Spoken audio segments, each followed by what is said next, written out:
I'm Norman Robinson, and welcome to Affordable Housing Matters. On tonight's program, we will look at the Home Builders Association of Greater New Orleans, and we will also check out some of the housing changes of 2024, and then we will look forward to what's happening in 2025.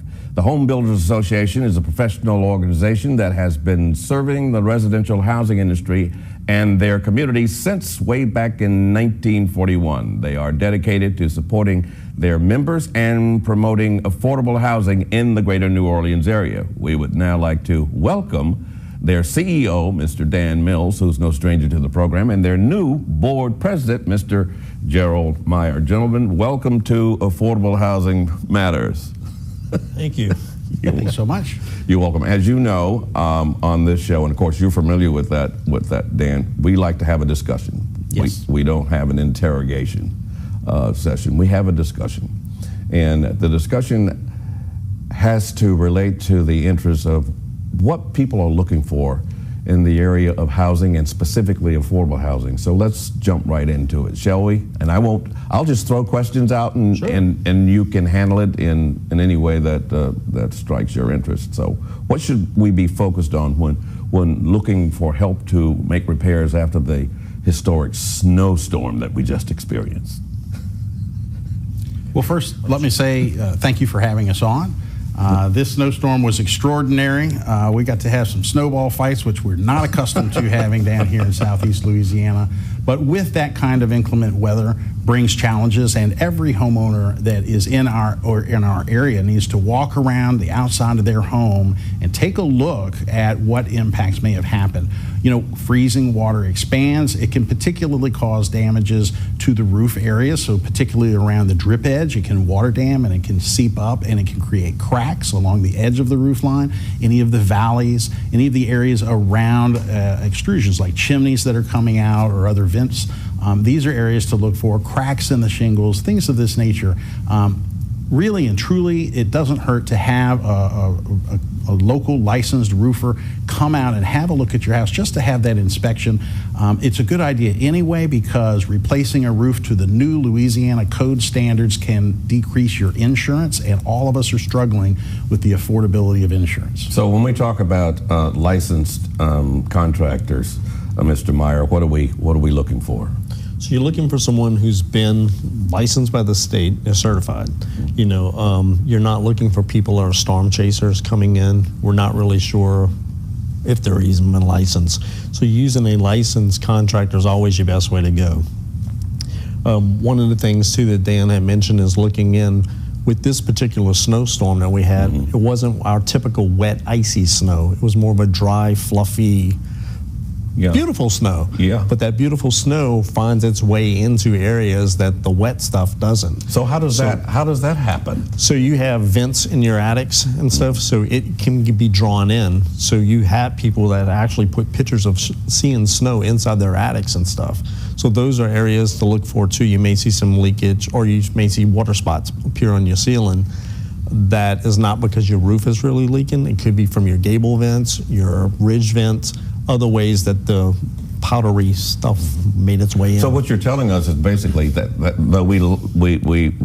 we were fascinated by the initial snowfall, and it is not as innocuous as we would think.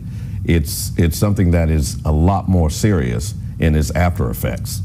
That's a great point, and we have a ridge vent along the upper ridge of most of the homes in this area. A ridge vent? A ridge vent that allows heat in the attic to escape, and the blowing snow blew into some of those ridge vents. In most cases it would be minimal, but in some cases, particularly on homes that had that northern exposure, they may have gotten some more in there. And that moisture is long gone now. Yes. But it's always in our part of the country worth checking, because you may have gotten some mold or some mildew in there. That's always a possibility. So it's worth doing a visual inspection in the attic. So I should just climb up my attic stairs and take a gander at what's going on up there. If you see any of that staining, it's something worth taking a look at. Yeah, because I'm having a hard time visualizing what happened to one of my friends who says he's now got to renovate his kitchen because something happened on the roof with the snow, and it got inside the kitchen and damaged the walls. So now he's got to go in and redo what's already been done. And it is important to use licensed contractors, because as we go in and mitigate these damages, we want to make sure that we're building the home back and we're putting resilient features in there, because we face these storms, and insurance for our entire community is elevated. And the more homes that we bring back in these resilient codes, the more likely we are going to attract new insurance carriers back to our community. Well, let's talk about that since we've arrived. That's on my list. What can the Home Builders Association do towards assisting in attracting more insurance carriers to the area? Because as you know, there's a scarcity of insurance carriers, and the price of insurance premiums is now exorbitant. Well, we've taken a couple of steps already. The first one was we lobbied and were able to usher through changes to our building codes. So the building codes in Louisiana are now the best on the Gulf Coast, and we've been recognized as such by a FEMA fact sheet that came out in 2024. So that means we're building homes that will resist the types of forces that we see in this tropical weather that comes in now. Secondly, we've got to make sure that inspections are occurring, and particularly with roofs, because with a roof, the difficulty is when we take the materials off, we're at risk for rain intrusion. So waiting for a physical inspector to come out has always been the challenge, and those inspections have long been waived by most municipalities. Today, we lobbied for a law that allows us to do geotagged photo inspections for those re-roofs, which means that we can get a permit, we can install the roof, taking geotagged photos along the way, submit them back to the code enforcement office in your municipality, and document that that roof was replaced to the new code standards, and we'll have photographic evidence as such. So this kind of data is needed to attract those insurance carriers to come back. They're not afraid to write insurance for a hurricane. That's what they do. They're afraid to write insurance on housing stock that they don't understand. And we have a particular unique form of housing stock. We do. We do. Because it's so old? Well, the age is part, but we also have done for many years water mitigation, which means we've built homes up off of the ground. So this creates new wind profiles, it creates other aspects in terms of how to hold that structure to the ground in these high wind conditions. So I was always under the impression, I'm biased because I've got a house that's raised off the ground, that was better than a house on a slab. So you're telling me that it's... So you're susceptible to wind. You know, it can be blocked off its pillars. So a house attached to a slab, you have rods, it's holding it down. With new construction of a house that's raised, there's still ways to tie it down so it goes back to the foundation, to the ground, to pylons underneath. And there's rod systems, there's strap systems that can get you the wind mitigation that's going to help with your insurance. So how do I do that? How do I go about getting that kind of mitigation applied, to my policy? So there's licensed people out there that will come in to mitigate your house, look and tell you where you are, and if you can qualify for any of the checkpoints, or how to go about reinforcing a gable on a house, because insurance companies don't like gables, right? They rather hip roofs because the wind can blow over. So there's different areas that licensed contractors can go in and do some work that will get you into those mitigation. So we're talking about all of these changes that are going to make it better to attract insurers and hopefully drive down the cost of insurance. So doesn't that increase the bureaucracy? And we know what increased bureaucracy looks like, those of us who went through Hurricane Katrina. It's true. And, in a trade organization, in a building industry, we're not often in favor of increased steps in order that get in the way of the expeditious replacement and construction of new homes. We're short of homes as it is. But in this instance, it's a necessary step, because without the insurance component, home sales And indeed, our ability to stay in this community is at risk. So we've got to address that. And part of addressing that is doing a better job documenting the already fantastic codes that we have in this area. We have the codes. We need to demonstrate that we are actually building to those codes today. So how do you demonstrate that effect? So a great way to do that is public databases that are accessible for these insurance companies to see. So the wind mitigation component is so complicated that we've actually instituted a wind mitigation surveyors task force within the HBA. It's comprised of all 22 LSU CCC licensed wind surveyors in the state. And they meet monthly within our facility to discuss and talk about exactly that. How do we grow that database? How do we increase awareness of the wind mitigation survey program? And how can we attract more carriers? So we're actually meeting with Commissioner Temple's team on Monday to talk about expanding the database that they currently use for their fortified roof program. So they've invested in that program, and they have a bubble map on their website that shows 1,700 fortified roofs that have been installed. And the challenge is fortified roof certificates are issued to the owner of the home. It's not put in a municipal database. So they have those that the state has paid for. But there are 5,500 fortified roofs in our community. So we want to get those added. And then we also have the wind mitigation surveyors. For $300, they do a survey of your home, like an elevation certificate. This documents the wind mitigation features of your home. And those are in the possession of the wind mitigation surveyors. They could be uploaded into that database relatively quickly, adding another 11,000 documents showing what the resilience capacity of our homes are. So in very short order, we could have 18,000 homes documented for review by those carriers. This would be a great database that will help attract carriers. Our goal, we have determined, needs to be around 20% documentation of resilient housing in our housing stock. Okay, so we've got some. None of this happens without money. So where's the money coming from, Mr. Mire? So there are some grant programs out there that you can be part of to get your roof fortified. But not just fortifying a roof, but if you replace your roof and do it to current code, it's really important that you get it documented, like Dan was saying, because our codes are really stringent. And they're good. Insurance companies like them. They like the re-roofs. But again, it has to be documented. So by doing the geotags and getting it permitted through the municipalities, it's documented. That can be passed on to the insurance companies. At what point do you anticipate that we can see this operating on a massive scale? So one way to scale this up is to make the mitigation methods more accessible to the population. So currently, we have the fortified roof program. That's $10,000 towards a fortified roof. But that fortified roof, a retrofit on an existing home, could easily be double that amount. So it's still a significant financial impact for the homeowner, even with that grant.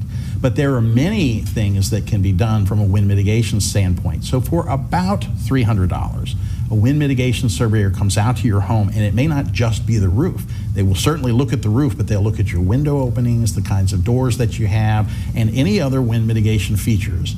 And they will suggest, here's A, B, and C that you could add to your home at a reasonable cost that could impact your insurance. When homeowners make those upgrades, they are eligible for a $5,000 deduction from their state income taxes today. We have suggested, that's an incentive. We suggested to Commissioner Temple that we increase that to $10,000, and he agrees with us. So one of the legislative initiatives that the Louisiana Department of Insurance will be putting forward is to increase that to $10,000. So this at least helps mitigate the cost, and local property owners can deduct some of the cost of these wind mitigation features from their income taxes, and thus we will have some leverage in expanding these items across. So is this going to be a hard sell to the state legislators? I don't think that one will be a hard sell. No? He's also trying to expand the fortified roof program, and that's going to be a much larger ask, because I think they've got $30 million dedicated to it now, and they're looking to perhaps as much as double that. And it's important to recognize that we have done an incredible work to let people know about this fortified roof program and the wind mitigation surveys. And today, if you look at the bubble map or the other evidence that we have of the wind mitigation surveys, you'll see that probably 85% of all of them done in the entire state have been done in our operational area in Greater New Orleans. So people are getting the word, they are utilizing these tools, they are improving our overall housing stock in the community, and that is going to attract the carriers back to our part of the state before they go to others. What's the specific reason that our area has been the most, I guess, impacted by all of the changes? It's the number of storms that have passed, you know, and then when insurance companies leave, you have to get them back some kind of way. And that's part of the reason, is just the number of storms and natural disasters that we had over the last few years. Are the insurance companies talking to you guys? Yes. In fact, we met with the CEO of Allied Insurance just about 18 months ago, and he had a lot of great things to say about the codes. They recognize that the codes that we have in place are going to be revolutionary in terms of withstanding the force of these storms. So his main point to us is that we've got to have documentation. We've got to have databases that show that we are actually implementing those codes in the remediation work that we do and in all new construction. So that's the key. The other aspect, of course, is tort reform, but as home builders, we can't do a lot about that. I leave that to the good graces of the governor's office. What scares you about tort reform? Well, the challenge with tort reform, of course, is we have the highest rates of auto insurance. Oh, don't I know it? Yeah. Yet our drivers are not inherently any more unsafe than any drivers around the country. So why is that? Well, we are far more likely to enter into litigation when it comes to a car accident. We're more litigious than, that's why we sue so many. It's a fancy word, Norm. I don't know if I can say that. So it's a challenge, but it's beyond the scope of what the home builders can do. So we focus on what we can focus on, and that is providing resilient housing and trying to do so in the most affordable way that we can. So we've really done a lot to promote, through working with your program and many other media outlets within the city, this wind mitigation survey, because that's really the most cost effective. For just a couple of $100, you can get that survey, and most people, around 75% by our estimates, are seeing significant discounts, and I'm talking about several $100s or even a couple $1,000s off of their insurance upon completion of that wind mitigation survey, particularly if your home was built since, what was the change year? 1996, I think, something like that. So if you've got a home that's less than 30 years old, that wind mitigation survey is very likely to get you some discounts on your insurance. Okay, so I have a 185-year-old house or something like that, and it's been renovated once in 1972, so what are my chances? Well, so even if you don't get something directly, you'll get the advice of a licensed professional to let you know, here's what you can do. Right, so now you can do that cost evaluation and say, okay, if I install this kind of roof, I can reduce my insurance. If I install these kinds of windows, I can reduce. If I get these shutters, I can reduce. If I brace this gabled roof, I can get this reduction. So it enables you with the information you need. So even if you don't get that direct insurance discount, you have gained from the information of that survey. Is what we're discussing now the biggest challenge we have in this area as far as home building is concerned? I would say it's a big one. It is a big one. You know, codes have really cost to raise the price of the houses, right? But again, when you look at the insurance on an older home compared to a new home, it's significant. It's much cheaper on those new houses that are built in current code, you know, and we're seeing it. And again, it's doing what we do, teaching our members what needs to be done and how to do it and how to document it and pass it on to your consumers. I would say affordability is absolutely the #1 challenge in our community, and actually I would say nationwide. Nationwide? We have a shortage of 4 million homes nationwide easily. But what is happening? But we also have a shortage of workforce. We're down 360,000 open positions in the workforce for our industry, which means there's a labor shortage. So labor costs more, and then supplies coming in, right? So a lot of our supplies, we get Canadian lumber, we get transformers that come from overseas, and then other things that we create here, including smart home components and others. But the supplies are also on the increase. So you've got material increases and you've got labor increases. Those are coming together to create some of the highest costs of production that we've seen in decades. And then we couple that with regulation, and if you talk about a $360,000 home, $93,000 of that goes towards compliance between wetlands reviews and the land surveying and pulling out all of the inspections and everything that we do from the time that we take a piece of raw land and develop it into a neighborhood. So there's an incredible amount of cost associated with that as well.